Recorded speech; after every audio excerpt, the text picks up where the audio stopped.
Hello again, everyone. Welcome to Washington Gun Law TV. I'm Washington Gun Law President William Kirk. Thanks for joining us. Hey, we're going to get to do a video about the ATF. Haven't done a video about the ATF for a while. They've been a little bit quiet.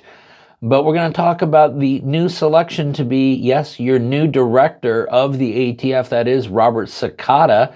On November 18th, the Trump administration did announce and advance that name as the nomination for ATF Director to the United States Senate Judicary Committee. We're going to talk about who he is and what does it mean for the ATF and what does it not mean. So today, let's spend a few minutes, let's get you educated, and let's talk about a new day at the ATF again.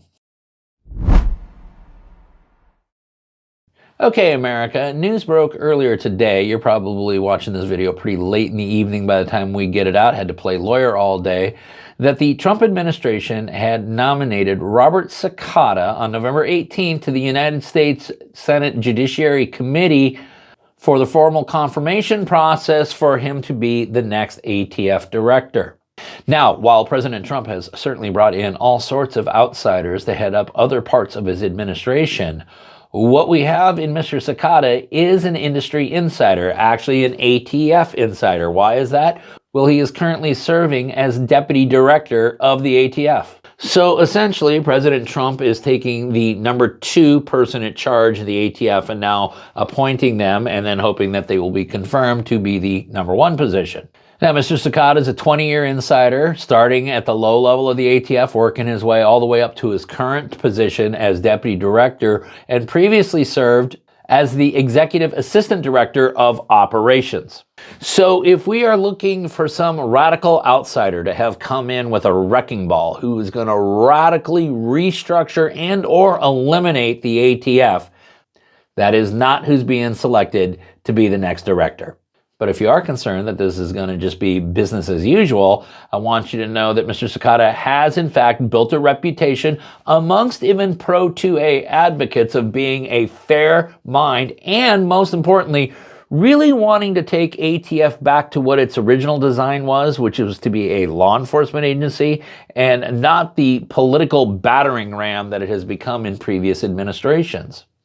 National Shooting Sports Foundation's Senior Vice President Larry Keane, very complimentary of Mr. Cekada, was quoted as saying, "Deputy Director Cekada has the experience, wisdom, and respect of his colleagues to effectively lead the men and women of the ATF." Deputy Director Cekada had worked closely with NSSF on 2 programs, one Don't Lie for the Other Guy, a program designed to stomp out straw purchasing, and as well as they worked on another program, Operation Secure Store, which helps stores secure their facilities to avoid theft and robbery of their items. And if you go back and you take a look at the history of actual ATF directors, if he is confirmed, Mr. Cekada would likely be the first actual pro-Second Amendment ATF director in the history of the ATF. Reliable sources tell us that Mr. Cekada was very influential in repealing ATF's zero-tolerance policy, which had been used to bludgeon thousands of FFLs into submission, closing gun stores all around the country for simple clerical errors.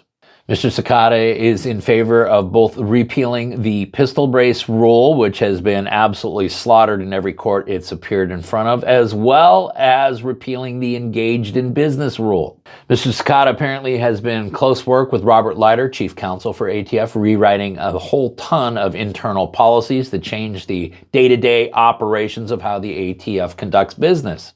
And of course, this brings about confirmation hearings, or the greatest exercise of chest puffing we will ever see, when members of Congress actually try to act like trial lawyers. Always, always entertaining. But America, if you were looking for a big, splashy pick, if you were looking for someone who was going to come into the ATF with a wrecking ball and knock everything to the ground, that is not what you're going to find in Robert Cekada.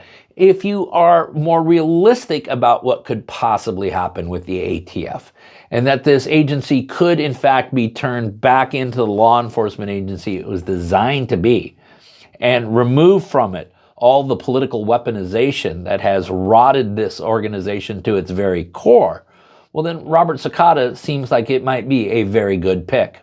But We also thought we were going to get a vastly improved Department of Justice, a vastly improved FBI, and I think the jury is still out on both of those, and we will have to wait and see what happens with the new version of the ATF.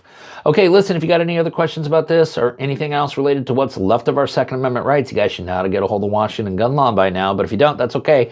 That information is down in the description box. If you got an idea for a video we should be doing around here, you click on that link right there and you tell us all about it. If you want to subscribe to the monthly newsletter, that information is down there in the description box. And then finally, and most importantly, let's everyone remember that part of being the lawful and responsible gun owner, like we talk about all the time here, is to know what the law is in every situation, how it applies to you in any instance that you may find yourself. Until next time, thanks for watching and stay safe.